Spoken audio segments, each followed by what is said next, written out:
ታሪካችን የሚጀምረው የሁለተኛው የዓለም ጦርነት በነበረበት ጊዜ ነው። ጀርመን ፈረንሳይን ተቆጣጥራ በነበረበት ወቅት አንድ ሃንዝ የሚባል የጀርመን ኮሎኔል ወደ አንድ የፈረንሳይ ገበሬ ቤት ውስጥ ይሄዳል። የሚሄድበትም ምክንያት አይሁዶች ተደብቀዋል ተብሎ ስለተጠረጠረ ነው። ፒየር የሚባለው ገበሬም ሃንዝን ቤቱ ውስጥ ከልጆቹ ጋር ሆኖ ይቀበለዋል። ከእርሻው የሚገኘውንም ወተት በመስጠት አቀባበል ያደርግለታል። ሃንዝ መመዝገቢያውን ያወጣና ቤቱ ውስጥ አይሁድ አለመኖሩን ይጠይቃል። ፒየርም የለም በማለት ይመልሳል። ሃንስም ፈልጎ ካገኘ ግን ልጆቹ ተወስደው እንደሚታሰሩ ይነግረዋል። ፒየርም አማራጭ ስላጣ ከወለሉ በታች ውስጥ የተደበቁበትን ቦታ እየጠቆመ ያሳየዋል። ሃንዝም የሚወጣ አስመስሎ ወታደሮቹን ጠርቶ የጥይት ናዳ የተደበቁት አይሁዶች ላይ ያዘንብባቸዋል። በጥይቱ መሃል አንዲት ሶሻና የምትባል ልጅ እየሮጠች ታመልጣለች። ሃንዝም ሊገላት ሽጉጡን አነጣጥሮ ያልምና መራቋን ሲያይ እንድታመልጥ ይተዋታል። አሁን ደግሞ ሌተኔት አልዶ የሚባል ወታደር የተመረጡ 8 የአይሁድ ወታደሮችን ሲመለምልና የናዚ ወታደሮችን ያለምንም ርህራሄ እንዲገሉ ይነግራቸዋል። እንደተናገረውም እነዚህ ወታደሮች ናዚዎቹን እየገደሉ የጭንቅላታቸውን ቆዳ መሸለት ይጀምራሉ። አልዶ ከተማረኩት ወታደሮች አንዱን ያስጠራና ቀጣዩ የሚመጣው የናዚ ሰራዊት የት እንደሚያርፍ ንገረን ብሎ ካርታውን አውጥቶ ይጠይቀዋል። ያ ወታደር ግን ሀገሬን አልከዳም ብሎ እምቢ ይላል። በዚህ ጊዜ አልዶ አንድ ዱላ የያዘ ወታደር እንዲመጣ ያደርጋል። እሱም አናቱን በያዘው ዱላ እያነረተ ይገለዋል። ይህንን ያዩት ሌሎች የተማረኩት ወታደሮችም የሚገጥማቸውን ዕጣ ፈንታ እያሰቡ ማልቀስ ይጀምራሉ። አልዶም ሌላኛው የተማረከውን ወታደር እንዲመጣና የሚመጡት የናዚ ሰራዊቶች የት እንደሚያርፉ በድጋሜ ይጠይቃል። ይህኛው ወታደር ግን ያለምንም ማመንታት ቀጣዮቹ የናዚ ሰራዊቶች የት እንደሚያርፉና ምን ያህል እንደሆኑም ጭምር ይናገራል። አልዶም ሊለቀው ይልና ጦርነት ሲያልቅ ምን እንደምትሰራ ንገረኝ ብሎ ይጠይቀዋል።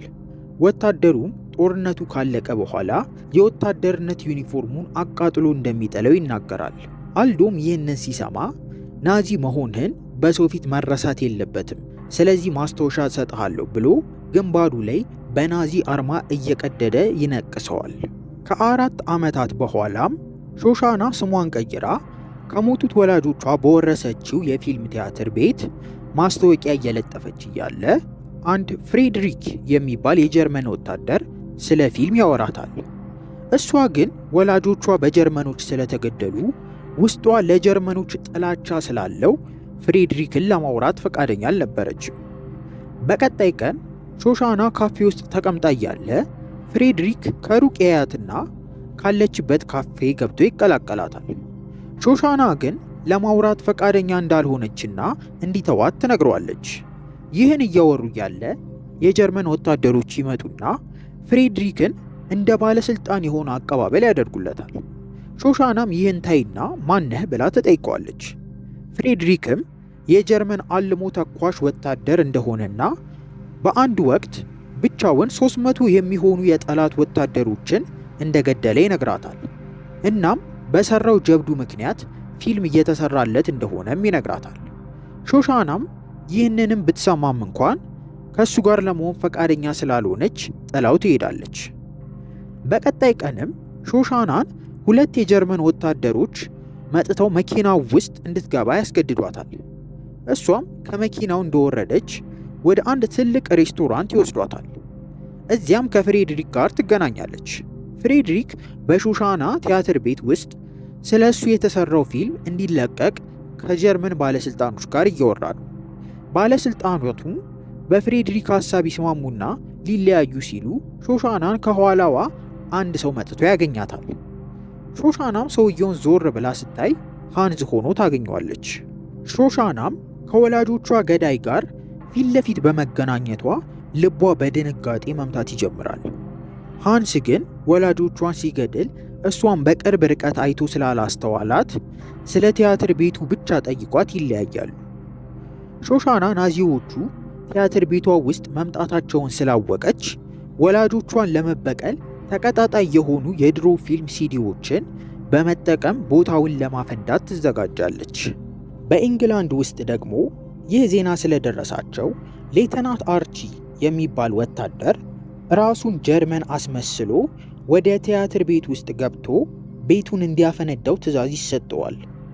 እናም ፈረንሳይ ውስጥ እንደገባ የአልዶ ቡድን እንደሚቀበለውና ለእነሱ የምትሰራውን ሰላይ የሆነችውን ብሪጅት ከምትባል ተዋናይ ጋር እንዲገናኝ ትዕዛዝ ይሰጠዋል።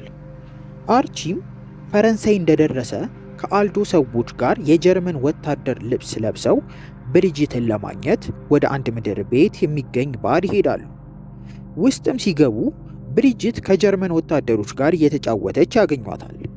እነሱም ከብሪጅት ጋር ተገናኝተው አንድ ላይ ይቀመጣሉ።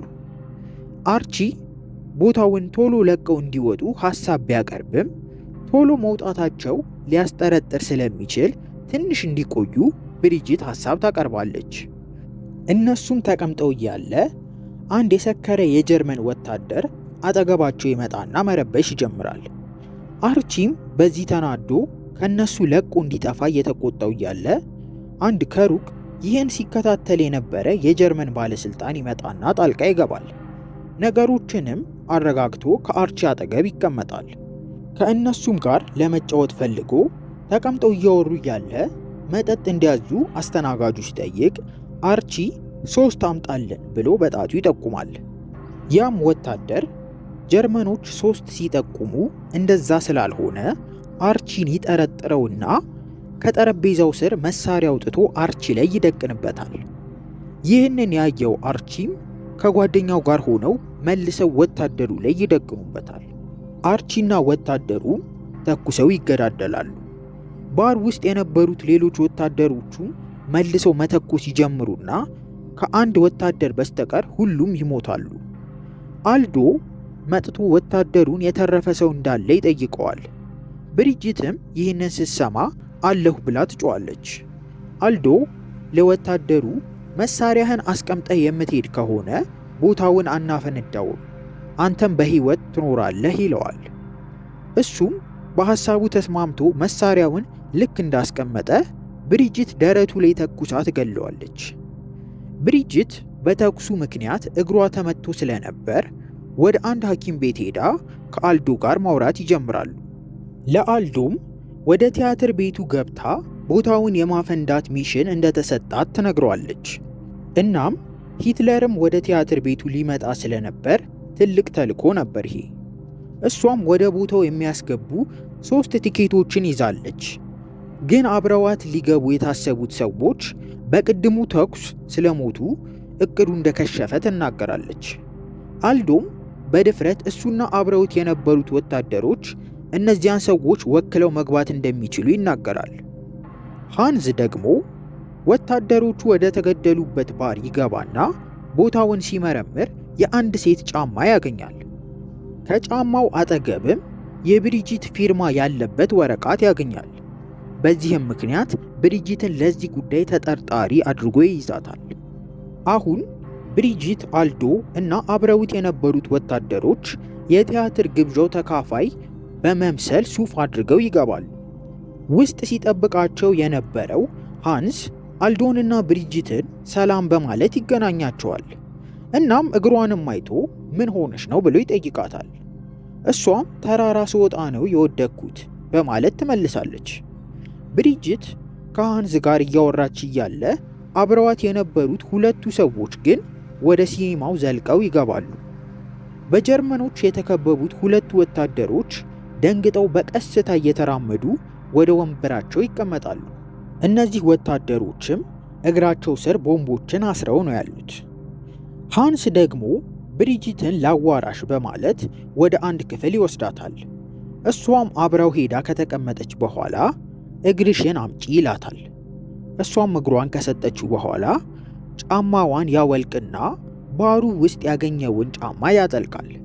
ጫማውም ልክክ ብሎ ይገባል። ብሪጅት ምን እንደሚያደርግ በድንጋጤ እያየች እያለ ሃንስ ተወርውሮ አንገቷን አንቆ ብሪጅትን ይገላታል።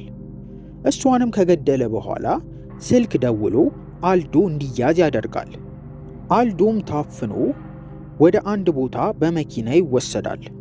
አልዶ ከደረሰበት ቦታ ማስኩ ሲወለቅ ጓደኛውና እሱ ታስረው ከሃንዝ ፊት ለፊት ተቀምጠዋል።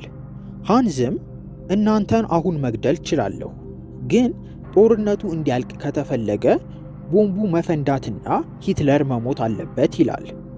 እናም እኔ ለሲኒማው ከመደወል ከተቆጠብኩ ቦምቡ መፈንዳቱ አይቀርም፣ ግን ይህን ለማድረግ ስምምነት ውስጥ መድረስ አለብን ይላቸዋል። ለኃላፊዎቻችሁ እዚህ ባለው ስልክ ትደውሉና ይህ እቅድ እንዲፈጸም እኔ ስረዳ የነበርኩ ሰላይ እንደሆንኩ እናም እስካሁን ያደረግኩት ነገር ሁሉ ትክክለኛው ማንነቴ እንዳይታወቅ ስለሆነ ከኃላፊነት ነፃ እንድሆን እንዲነገር ፈልጋለሁ። በዚህ የምንስማማ ከሆነም አንተንና ጓደኛህንም ከመግደል እታቀባለሁ ይላል። ሾሻና ደግሞ በሌላ በኩል ቲያትር ቤቷ ውስጥ ያሉትን ናዚዎች እንዳለ ለመግደል የድሮ የፊልም ሲዲዎችን ሰብስባ አዘጋጅታ ከመድረኩ በስተጀርባ አስቀምጣለች። ከፍቅረኛዋ ጋር በመሆን ይህን እቅድ አውጥተው አውርደው ከጨረሱ በኋላ ሁሉም ፊልሙን ለማየት ሲገባ በሩን ቆልፈው መውጫ እንደሚያሳጧቸውና ፍቅረኛዋ ደግሞ ውስጥ በመግባት እሳቱን በማቀጣጠል ፍንዳታውን እንደሚያስነሳ ተነጋግረዋል።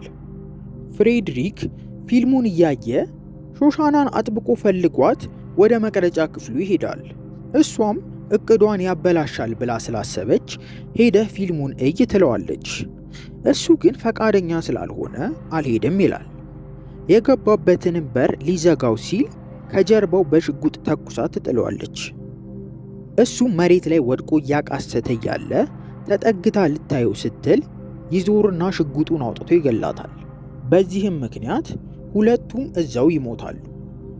ቦምብ በእግራቸው አድርገው የገቡት የአልዶ ወታደሮችም ሂትለርን አንድ ክፍል ውስጥ ሲገባ ስላዩት እሱን ለመግደል ካሉበት ወንበር ወጥተው የአስተናጋጅ ልብስ በመልበስ በሩ ውጪ ሲጠብቁ የነበሩ ወታደሮቹን ይገሏቸዋል። ሂትለርም ፊልሙን እያየ እየተደሰተ እያለ ፊልሙ በመሃል ይቋረጥና የሾሻና ምስል ይመጣል። ሾሻናም መልእክት አለኝ ለሁላችሁም፣ ሁላችሁም ትሞታላችሁ፣ የሚገላችሁንም ሰው ፊት እዩት ትላለች። ያን ጊዜም የሾሻና ፍቅረኛ ፊልሙ እንዲቃጠል ሲጋራውን ይወረውራል። መድረኩን በእሳት መጋየት ይጀምራል። ጀርመኖቹም እየሮጡ ወደፊት ለመውጣት ይሞክራሉ፣ ግን ሁሉም በር ተዘግተው ነበር። የአልዶ ጓደኞችም ወደ ሂትለር ክፍል በመግባት በሽጉጥ ደረቱን በጣጥሰው ይጥሉታል። ከዚያም ውስጥ የነበሩት ሰዎች ላይ መተኮስ ይጀምራሉ። ውስጥም እንዳሉ ቦታው ይፈነዳና ሁሉም ያልቃሉ። ሃንዝ ደግሞ ወደ ድንበር ጫፍ ይሄድና እነ አልዶን ይፈታቸዋል። አልዶ እንደተፈታ ቢላዬን ስጠኝ ብሎ ይጠይቃል። ቢላውንም ከተቀበለ በኋላ ከሃንዝ አጠገብ ያለውን ወታደር ተኩሶ ይገለዋል። ሃንዝ ይህንን ሲያይ ተናዶ ከኃላፊዎቻችሁ ጋር ተስማምተናል፣ ምንድነው የምታደርጉት ብሎ ይጠይቃቸዋል። አልዶም አንተን አልገልህም፣ ግን ዓለም ናዚ እንደሆንክ ይህን ዩኒፎርም ወደፊት የምታወልቀው ከሆነ እንዴት ያውቃል?